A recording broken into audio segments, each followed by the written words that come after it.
I am doctor Bhavna Kataria. तो आज जो हम कवर कर रहे हैं that is chapter 3 tools to financial statement analysis, जिसके अंदर दो तरह की स्टेटमेंट कवर होती हैं। पहली है कंपैरेटिव स्टेटमेंट, दूसरी है कॉमन साइज स्टेटमेंट। ये जो पूरा चैप्टर है ये बोर्ड के अंदर 3 या 4 मार्क्स की रेंज में उसका एक क्वेश्चन जरूर आता है, तो इसलिए इसको ज़रूर करिए। बहुत इजी है, कोई टफ नहीं है। तो इसे सबसे पहले इनका मतलब समझते हैं, उसके बाद कितनी इसकी टाइप्स हैं। 4 तरह के स्टेटमेंट हैं जो यूज़ होते हैं यहाँ पे। उसको अगर आप कर लोगे तो 3 या 4 मार्क्स आपके पक्के हैं। तो चलिए देखते हैं कंपैरेटिव स्टेटमेंट क्या है। दैट मीन्स ये वो स्टेटमेंट है जिसमें हम फाइनेंशियल स्टेटमेंट को 2 या more than the accounting period के साथ कंपैरिजन करते हैं। इसीलिए इसको ये भी बोलते हैं what is that is intra firm comparison, या फिर इसको बोला जाता है हॉरिजॉन्टल एनालिसिस, या फिर डायनेमिक, या फिर टाइम सीरीज एनालिसिस भी बोलते हैं। अब ये इसकी जो कैटेगरीज हैं दैट मीन टाइप्स कितनी हैं, इसकी 2 तरह की टाइप्स है। एक कंपैरेटिव बैलेंस शीट और दूसरा आता है कंपैरेटिव स्टेटमेंट ऑफ P&L। अब ये कंपैरेटिव बैलेंस शीट क्या है? ये हॉरिजॉन्टल कंपैरेटिव स्टेटमेंट है जिसके अंदर हम कोई भी एंटरप्राइज का या कंपनी का एसेट, इक्विटी या लायबिलिटीज़ का 2 या 2 से ज़्यादा सालों का कंपैरिजन करते हैं। तो जिसके इसका ऑब्जेक्टिव क्या है, क्यों हम बनाते हैं? तो ये क्यों बनाते हैं? ताकि हम एनालाइज कर सकें किसको, इक्विटी, लायबिलिटीज़ एंड एसेट्स को, ताकि उसका 2 या 2 से ज़्यादा सालों का रिकॉर्ड हम फाइंड आउट कर सकें। इस तरह से एनालाइज करें, दैट इज इंक्रीज और decrease in each equity, liabilities and then asset. इस तरह से हम डिटर्मिन करना चाहते हैं और एनालाइज करना चाहते हैं कि क्या रीज़न है कि यहाँ चेंज आ रहा है हमारी फाइनेंशियल पोजीशन से। तो चलिए अब इसके बाद इसका फॉर्मेट मैं आपके सामने शेयर कर रही हूँ। फॉर्मेट अगर आप देख रहे हैं तो आपके सामने अगर आप ये वाला फॉर्मेट है ये आपका, तो जिसके अंदर ये वाला जो पर्टिकुलर वाला कॉलम है ये आपने बैलेंस शीट जो चैप्टर 1 है वहाँ से हमने लिया है। ये सारा वही सेम है, इसमें मुझे लगता कि नहीं है कि कुछ मैं करवाऊँ, बट फिर भी मैं आपको रिवीजन देने के लिए याद दिला रही हूँ। ये जो डार्क ब्लैक कलर है ये आपके मेजर हेड से, आपको याद होगा ये आपके मेजर हेड्स है सारे, ये जिसको मैंने राउंड लगाया, और बाकी जो इसके अंडर चल रहा है these are the minor heads. आपको यहाँ करना कुछ नहीं है। ये पर्टिकुलर आपको क्वेश्चन में गिवन होगा, नोट नंबर भी गिवन होगा, प्रीवियस ईयर अमाउंट भी गिवन होगा, करंट ईयर का अमाउंट भी गिवन होगा। आपने सिर्फ क्या करना है, इसका चेंज फाइंड आउट करना है। That means B minus A, या आप ये भी कह सकते हैं क्लोजिंग माइनस ओपनिंग। तो आपके सामने एक छोटी सी अमाउंट मैंने कैलकुलेट करके रखी हुई है। इक्विटी शेयर सपोज आपका प्रीवियस ईयर का बैलेंस चल रहा है 1 लाख का, और आपके सामने 1.5 लाख की अमाउंट है that is of current year. तो आपने इन दोनों का ले लेना है डिफरेंस लेंगे तो 50,000 की अमाउंट आपको एब्सोल्यूट इंक्रीज या डिक्रीज के तौर पे नजर आ जाएगी। अब आपने इसका परसेंटेज कैलकुलेट करना है। ये आपका लास्ट कॉलम में एक परसेंटेज का है, तो वो कैसे कैलकुलेट होगा ये आपके सामने एक फॉर्मूला भी लिखा हुआ मैंने। दैट मीन्स एब्सोल्यूट चेंज की amount that is 50,000 divided by the previous year amount that is 1 lakh, multiply by आप करेंगे क्या 100, तो आपकी अमाउंट आएगी कितनी 50%। तो ये आपकी अमाउंट आपकी हर पार्ट के साथ आपने कैलकुलेट करनी है, चाहे वो कोई भी तरह का आपका हेडिंग नज़र आता हो इस बैलेंस शीट के अंदर।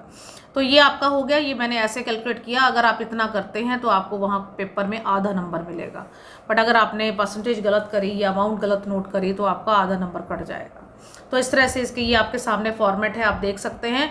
ये सारा बहुत इजी है, आपको स्टेप्स बता दिए। सबके साथ आपने ये जो आपको दिखा रही हूँ मैं एब्सोल्यूट चेंज, इंक्रीज और डिक्रीज और उसकी परसेंटेज आपने सेम तरीके से ऐसे ही कैलकुलेट करनी है। तो चलिए अब एक क्वेश्चन कवर करते हैं। अब आपके सामने स्लाइड दिखा रही हूँ मैं, जिसके अंदर एक तरफ क्वेश्चन है आपके लेफ्ट हैंड साइड में और ये आपका आंसर है। तो अगर आप देख रहे हैं यहाँ पे आपके सामने 31 मार्च 2025 और 31 मार्च 2024 का डाटा गिवन है, पर्टिकुलर गिवन है, नोट नंबर गिवन है। अब आप देखिए यहाँ बिल्कुल सेम चीज़ें आपकी उठाई जाएंगी। ये पर्टिकुलर सारा का सारा एज इट इज़ उठा के आंसर के अंदर आपने लिख देना है। ये देखो लिखा हुआ है। देन उसके बाद नोट नंबर भी एज इट इज़ चला जाएगा। इफ़ नोट गिवन है ठीक है, नहीं है तो एज इट इज़ वहाँ पे खाली छोड़ देना। फिर उसके बाद आपने क्या करना है, 2024 को याद रखना, 2024 को आपने पहले रखना है because this is your previous year, और 2025 के साल को आपने बाद में रखना है और उसकी अमाउंट उसी तरह से ही नोट करनी है।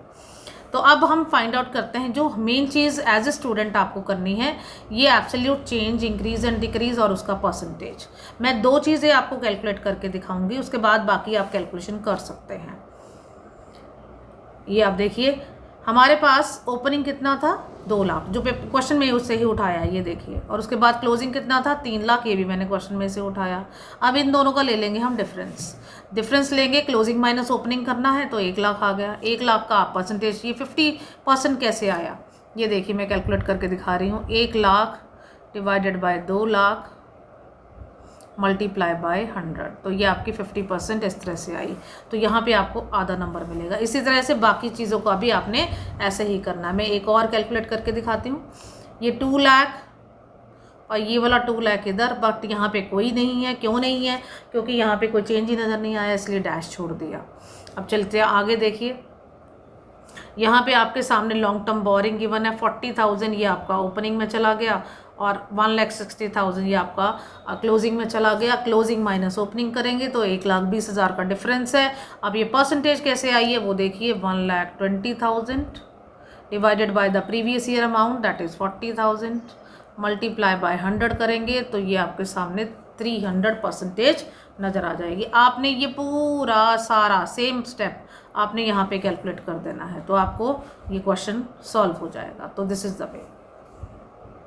चलिए अब नेक्स्ट स्टेटमेंट जो मैं ले रही हूँ that is the comparative profit and loss account, या फिर इसको ये भी बोला जाता है what, that is the income statement, और जिसके अंदर हम सारी statement of income profit and loss account के साथ कंपैरिजन करते हैं, जैसे हमने बैलेंस शीट में किया, दैट इज़ हॉरिजॉन्टल स्टेटमेंट तैयार करते हैं।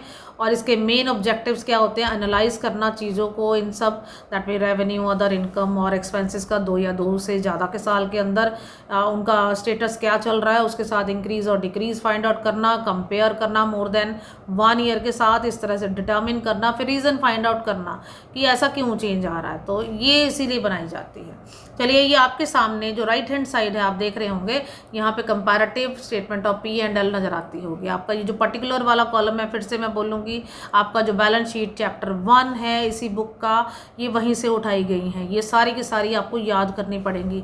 इसीलिए मैं बार बार बोलती हूँ कि ये पूरी बुक को सीखने के लिए आपको चैप्टर 1 पहले सबसे पहले अच्छे से ध्यान से कर लेना चाहिए।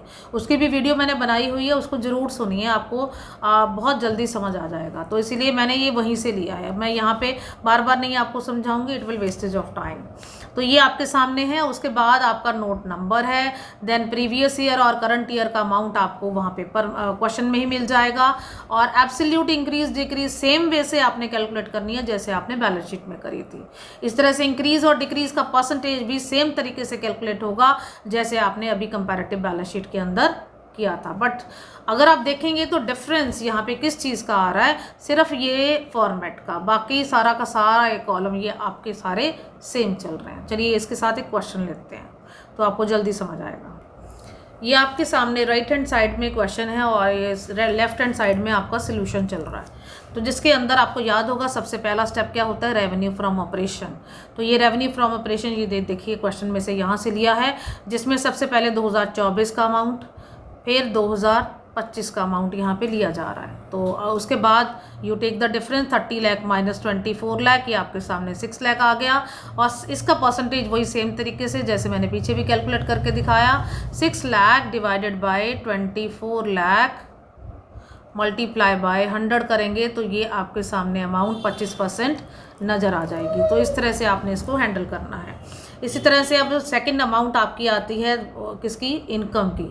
आपको यहाँ पे ढूंढना पड़ेगा कि आपकी ऐसे नहीं है कि ये चीज़ आपने एज इट इज़ यहाँ पे नोट कर देनी है, नो, आपको प्रॉपर फॉर्मेट यहाँ स्टेटमेंट ऑफ P&L के अंदर फाइंड आउट करना पड़ेगा।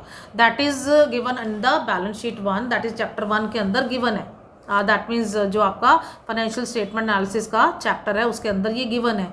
ये आपको सारा क्रैम करना होगा कि सबसे पहला स्टेप आपका रेवेन्यू फ्रॉम ऑपरेशन है, फिर अदर इनकम एंड और ऑल दैट स्टेप। अब यानी कि नेक्स्ट आइटम जो मैं ढूंढूंगी वो है अदर इनकम वाली। तो अदर इनकम आपकी ये वाली गिवन है, तो 4 लाख आपका यहाँ आ गया, 6 लाख यहाँ आ गया, एंड देन सेम वे से आप इसकी परसेंटेज कैलकुलेट करेंगे।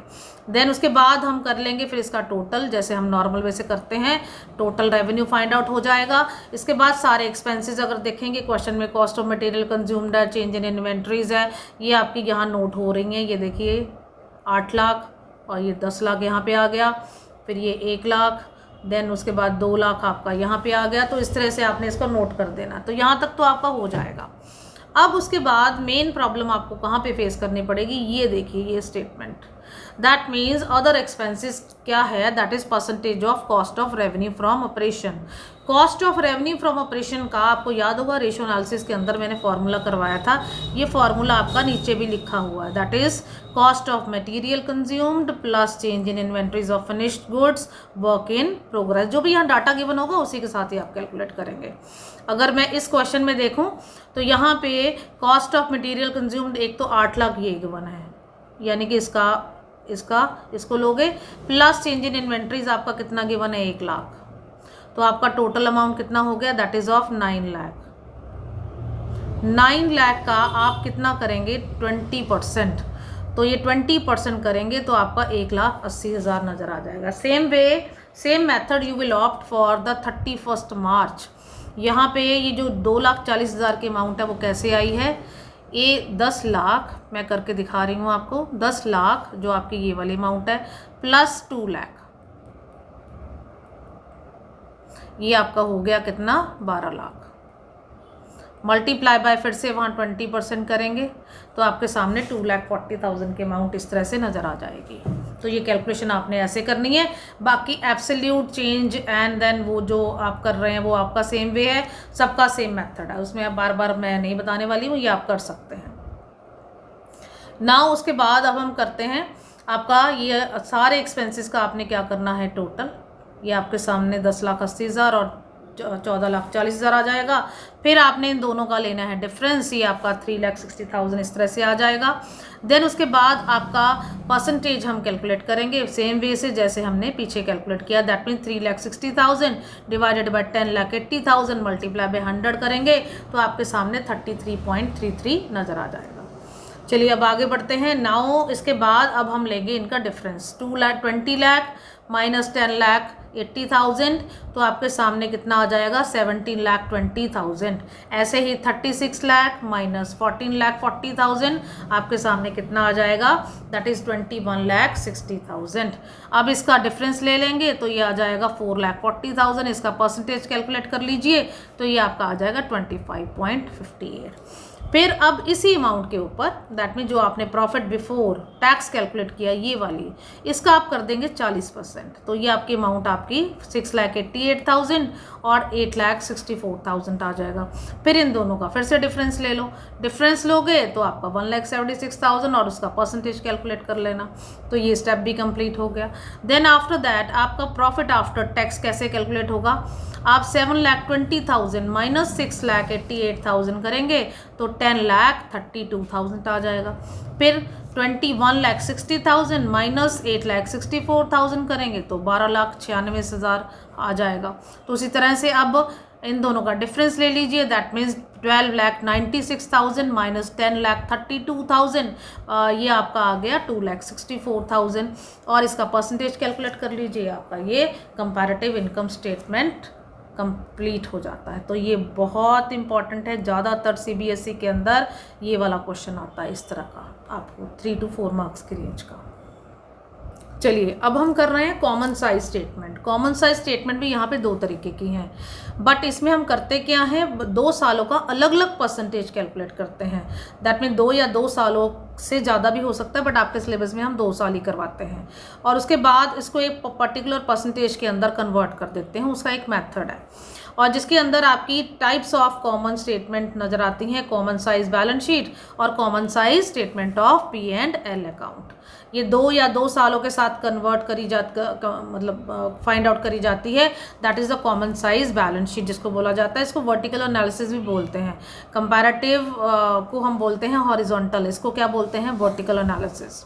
और इस तरह इसका ऑब्जेक्टिव क्या है, एनालाइज कर सकें changes in the individual item of the balance sheet या फिर फाइंड आउट कर सकें trends, that is asset liability और क्या नाम है इक्विटी के अंदर क्या क्या चेंजेस आ रही हैं।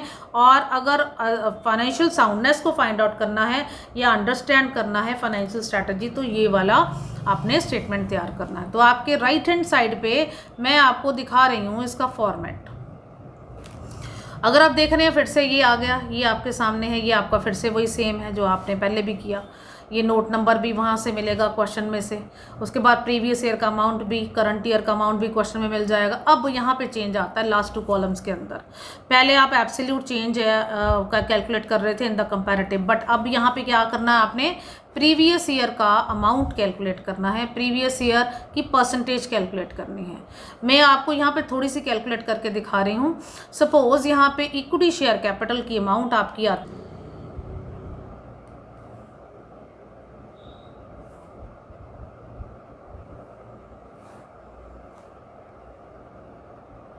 ये आपके सामने एक क्वेश्चन है, अगर आप देख रहे हैं तो यहाँ पे आपके लेफ्ट हैंड साइड पे क्वेश्चन है और राइट हैंड साइड पे आपका आंसर है।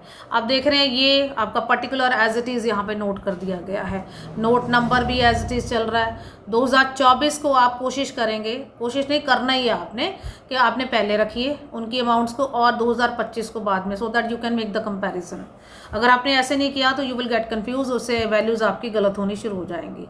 अब आपकी परसेंटेज ये 60% कैसे आई, ये देखिए 60 लाख ये वाला डिवाइडेड बाय द 1 करोड़ ये वाला मल्टीप्लाई बाय 100 करेंगे तो ये आपका 60% ऐसे आ गया। इस तरह से हर वैल्यू के साथ आपने ये करना है। अब 67 कैसे आया, इट मीन्स 80 लाख। बट थोड़ी सी कैलकुलेशन है जो आपको बहुत स्ट्रॉन्ग रखनी पड़ेगी। अगर आपकी कैलकुलेशन स्ट्रॉन्ग है तो यहाँ पे वो कहते हैं ना कि फालतू के नंबर, वो ये चीज़ है यहाँ पे मल्टीप्लाई बाय 100, ये आपके सामने 66.67 आ जाएगा। और हर वैल्यू के साथ इस फॉर्मेट में आपने यही मेथड ऑप्ट करना है। ऊपर की वैल्यूज चेंज करते जाइए, नीचे आपका टोटल जो है वो सेम रहेगा। चलिए अब नेक्स्ट करते हैं। अब हम करने जा रहे हैं बेटे कॉमन साइज स्टेटमेंट और द इनकम स्टेटमेंट भी इसको बोला जा रहा है। ये भी एक वर्टिन एनालिसिस जिसके अंदर हम 2 या 2 से ज़्यादा सालों का कंपैरिजन करते हैं। बट आपके सिलेबस में बार बार बोल रही हूँ सिर्फ 2 ईयर्स ही आते हैं। इसमें एनालाइज किया जाता है इंडिविजुअल आइटम जो इनकम स्टेटमेंट के अंदर होती हैं, और साथ में स्टडी करते हैं trends, means ups and downs को स्टडी किया जाता है डिफरेंट इनकम्स एंड एक्सपेंसेस के बारे में। और ये हम एक कंपनी की एफिशिएंसी लेवल को मेजर करने में भी हेल्प करता है। बट एक बात और बोलूँगी, सम टाइम आपकी जो वैल्यूज़ हैं वो नेगेटिव में भी हो सकती हैं, तो नेगेटिव के लिए आपने ब्रैकेट यूज़ करना है और उसकी परसेंटेज भी ब्रैकेट में ही आएगी, तो कीप इन माइंड। चलिए अब इसके साथ आप देख रहे हैं format of the common size, that is the income statement. आप देख रहे हैं प्रॉफिट एंड लॉस और इनकम स्टेटमेंट जिसके अंदर रेवेन्यू फ्रॉम ऑपरेशन आया है। ये सारा फॉर्मेट अभी पीछे मैं करवा के हटूँ, ये वही है जिसमें प्रीवियस ईयर करंट ईयर का डाटा आपको क्वेश्चन में गिवन होगा। ये सेम परसेंटेज है यहाँ पे अभी जो मैंने कॉमन साइज बैलेंस शीट के अंदर कैलकुलेट करी। बट अब वहाँ पे तो टोटल असेट्स या टोटल लायबिलिटी बेस के तौर पे काम कर रहे थे, बट यहाँ पे आपने क्या करना है, रेवेन्यू फ्रॉम ऑपरेशन को बेस लेकर चलना है, ये चीज़, राइट। तो दैट मीन्स हर परसेंटेज को आपने इस तरह से ऐसे ही कैलकुलेट करना है। आप देख रहे हैं फॉर्मेट ऑलमोस्ट सेम बना हुआ है, सिर्फ लास्ट कॉलम जो है वो चेंजेस आए हैं। अब हम एक क्वेश्चन के साथ इसको सॉल्व करके देखेंगे। आपके सामने आपके लेफ्ट हैंड साइड में आपका एक क्वेश्चन है और उसके साथ ही आंसर है। अब आप देखिए, इसको ऑब्जर्व करिए। अगर आप देख रहे हैं, सबसे पहले हमने क्या लेना होता है इनकम स्टेटमेंट के अंदर, रेवेन्यू फ्रॉम ऑपरेशन। ये फॉर्मेट अच्छे से लर्न कर लेना, ये प्रॉपर वे से आपको मेंशन होना चाहिए। ऐसे नहीं है जो क्वेश्चन में लिखा है उसी को ही आपने वहाँ पे रख देना है, अदरवाइज आपके नंबर कट जाएंगे। तो ये स्टेटमेंट ऑफ P&L, चाहे आप कंपैरेटिव कर रहे हैं चाहे कॉमन साइज कर रहे हैं, ये प्रॉपर फॉर्मेट आपको उसी फॉर्मेट के अंदर डालना होगा। बैलेंस शीट में प्रॉब्लम नहीं आती है, बट स्टेटमेंट ऑफ P&L में प्रॉपर फॉर्मेट में डालना इसको जरूरी है। तो चलिए, सबसे पहला स्टेप आपका क्या है, रेवेन्यू फ्रॉम ऑपरेशन। फिर वही पहले 2024 का अमाउंट आपने पहले लेना है और 2025 का बाद में। उसके बाद आपकी परसेंटेज ये जो 100% है, और ये आपकी कैसे कैलकुलेट हुई, इट मीन्स आपका जो पर्टिकुलर अमाउंट है 10 लाख, क्योंकि ये बेस के तौर पे काम करेगा, डिवाइडेड बाय अगेन 10 लाख, इसी को ही आपने करना है मल्टीप्लाई बाय 100। तो आपका ये 100% इस तरह से आ गया। ये 12,50,000 कैसे आया, 12,50,000 का परसेंटेज ये 100 कैसे आया, it means 12,50,000 divided by 12,50,000 multiply by 100 कर दीजिए, तो ये आपकी अमाउंट आ जाएगी। देन आफ्टर दैट अब आगे बढ़ते हैं, आगे की स्टेप करते हैं। आपके सामने अदर इनकम क्वेश्चन के अंदर नहीं है, एक्सपेंसेस को लेने जा रहे हैं जिसके अंदर purchase of stock in trade आ रहा है। ये आपका ये आपका 7,20,000 पहले और 8,70,000 बाद में। अब हम इसका परसेंटेज कैलकुलेट करेंगे। ये 72% कैसे आया, 72% कैसे आया? इट मीन्स 7,20,000 डिवाइडेड बाय उसी साल की revenue from operation, that is net cell. 10 lakh multiply by 100 करेंगे तो ये आपका 72% आ जाता है। अब ये 69.60 कैसे आया? इट मीन्स 8,70,000 उसी साल का करंट वैल्यू और उसी साल का revenue from operation, that is 12,50,000 multiply by 100, तो ये आपकी 69.60% आया। तो आपकी सिर्फ यहाँ पे कैलकुलेशन का ही नंबर होते हैं, बाकी 4 कॉलम तो आपको क्वेश्चन के अंदर ही दे रखे होते हैं। बट कई बार बच्चे कंफ्यूज हो जाते हैं, कॉमन साइज़ का कंपैरेटिव बना देते हैं, कंपैरेटिव का कॉमन साइज़, तब उन बच्चों को 0 नंबर मिलता है। अदरवाइज़ हर स्टेप का यहाँ पे जैसे ये स्टेप ठीक है, ये भी स्टेप ठीक है, ये भी स्टेप ठीक है, हर स्टेप का आपको आधा आधा नंबर वहाँ पे बोर्ड के अंदर दिया जाएगा, तो कीप इन माइंड। चलिए एक पार्ट आपको और बताती हूँ मैं। ये आपका ये चीज़ें आपने यहाँ पे सारी नोट कर ली और इधर करंट ईयर के अंदर चली गई। आपका परसेंटेज सेम वे से ये सारा कैलकुलेट हो रहा है। और उसके बाद आपका जो स्टेप पीछे भी हमने किया था वो सेम वे से है कि आपने अब इस टोटल करना है इन एक्सपेंसेस का। तो आपका 8 लाख एंड देन 9,30,000 आ गया। देन उसके बाद प्रॉफिट बिफोर टैक्स आपको पता ही है कैसे कैलकुलेट करना है। रेवेन्यू में से एक्सपेंसेस को आप माइनस करेंगे, तो that mean 10 lakh minus 8 lakh, ये 2 लाख आ गया। इस तरह से 12,50,000 माइनस 9,30,000, 3,20,000 आ गया। बट परसेंटेज कैलकुलेट करने का तरीका वही सेम है। मैं प्रॉफिट बिफोर टैक्स का एक और कैलकुलेट करके दिखा रही हूँ आपको, वैसे समझ आ चुका होगा, बट फिर भी चलो 2 लाख यानी कि इसको ऊपर रखेंगे और 10 लाख उस साल की रेवेन्यू फ्रॉम ऑपरेशन बेस के तौर पे काम करेगी। यहाँ पे मल्टीप्लाई बाय 100 करेंगे तो आपका कितना परसेंटेज आ जाएगा? That is 20%। And the same way for the current year, that means 3,20,000 जो आपका प्रॉफिट बिफोर टैक्स है, डिवाइडेड करेंगे 12,50,000 मल्टीप्लाई बाय 100, तो ये आपकी 25.60% आ जाएगा। बट अब हम लगाते हैं टैक्स। अब ये टैक्स तभी लगता है जब हमारे पास प्रॉफिट होता है। अगर कहीं लॉस है तो आपने टैक्स नहीं लगाना, कीप इन माइंड, राइट। एक तो ये बहुत इंपॉर्टेंट चीज़ है। और साथ में आपकी जो कैलकुलेशन है इस क्वेश्चन के रिगार्डिंग बड़ी स्ट्रांग होनी चाहिए।